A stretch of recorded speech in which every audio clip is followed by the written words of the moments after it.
Jesu Kristu inkosi. Thatha ithuba ngibingelele baba uStoli umfundisi Sibande. Sibande egameni likaJesu ngibingelela abafundisi bonke abakhona bonke phakathi kwalinawo nomama abafundisi bonke omama bonke nobaba izinsizwa nezintombi ulusha lonke Sunday School kwelihle igama lenkosi yethu uJesu ngiyanibingelela ngesifungo sethu bazalwane esithi uJesu Kristu inkosi. Jesu Kristu inkosi. Igama lami Philani wakomnikati uzoqhubeka kafishane lolu hlelo amuka siqhubeke konke esizokwenza ngicela umfundisi uMbokani asivulele inkonzo ngokuthandaza. Jesu Kristu inkosi. Jesu Kristu inkosi.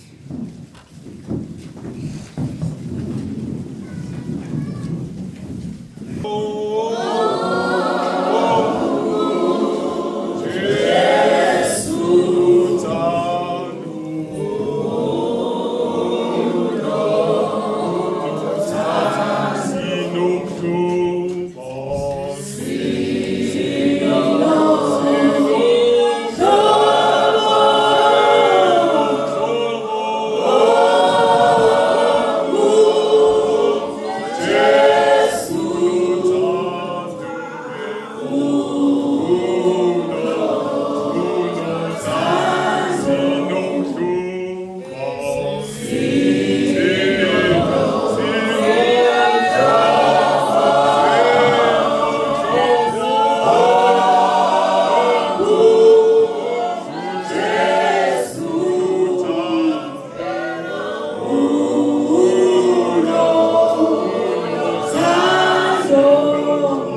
uJesu Kristu inkosi.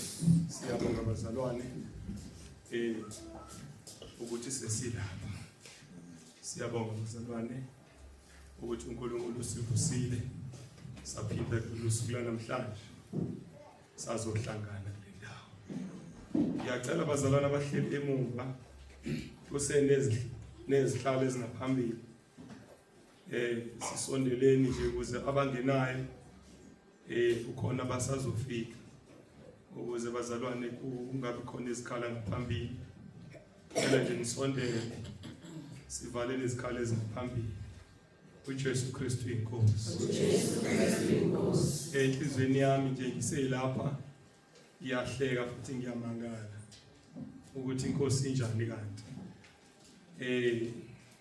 La kade sikhonzela khona ibisindi indawo uma ngakume ngaphambili uze ukuthi kodwa Nkosi yami ithena lami lokuthi ngiye ngaphambili uze ukwazi kwanzima.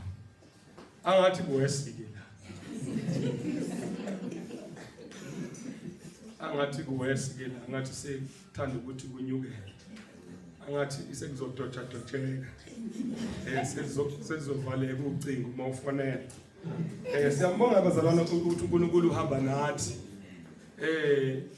Asihola aphinde abe khona nala esesibizele khona esesifake kulamabala bazalwane kulolu phahla.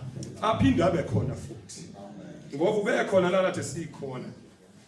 Ukuba ube yisithixo bengithi mhlambe bengizothi enhlizweni yami bengimela ayawuqukula njengoDagoni azobekwa la. Kodwa siyambonga uNkulunkulu ukuthi akuyena loyo ilobizwa bese yasabela beseza la simbize khona. Ukhona bazalwane siyamuzwa. Akazange ayolandwa. Kwathunyelwa abantu abathile bayombamba. Kuze kuthiwa akabanjwe laba abantu abamsula abangcwele. Kuze kuhlelwe nokuhlela ukuthi uhlobo oluthile kumele limbambe lizombeka kule ndawo. Cha bazalwane akazange abanjwe. Siyamuzwa bazalwane njengoba ngisho nje ukuthi hayi umuntu njengoba la kuyasinda. Ukhona bazalwane izolo ngesikhathi kuvulwa indlu ufikile bazalwane wabakhona usekhona namanje. Uzizele ufikile ubiziwe bazalwane ukuthi nansi indawo yakho oyikhethile oyihlela ukuthi kuzoba indawo yokukhonza. Simficile bazalwane ukhona la kule ndawo asihlanganisile ngathi lona loyo angazizwela ubukhona bakhe. Ilona loyo angazibambele emphethweni. Ilona loyo azizwele azibambele ngoba cha bazalwane nami sengizizwelile. Ngibona nezinto zami, ngibona nomkhuhlane uhamba. Ngibona ngathi ukuthi ngimangena la endlini, ngibona izinto zisuka ekade zisikhubekiso ziphambi kwami okuchaza ukuthi ngifike kwenye indawo. Akabonga uNkulunkulu bazalwane uJesu Kristu inkosi. uJesu Kristu inkosi. uJesu Kristu inkosi. uJesu Kristu inkosi. Kuleli thuba bazalwane ngiyacela udedela umama umfundisi umama umfundisi uZondi eze ngaphambili athathe ithuba cela nje eze ngaphambili athathe ithuba kulesi sikhathi samanje. uJesu Kristu uyinkosi. uJesu Kristu inkosi. Ake kufana naye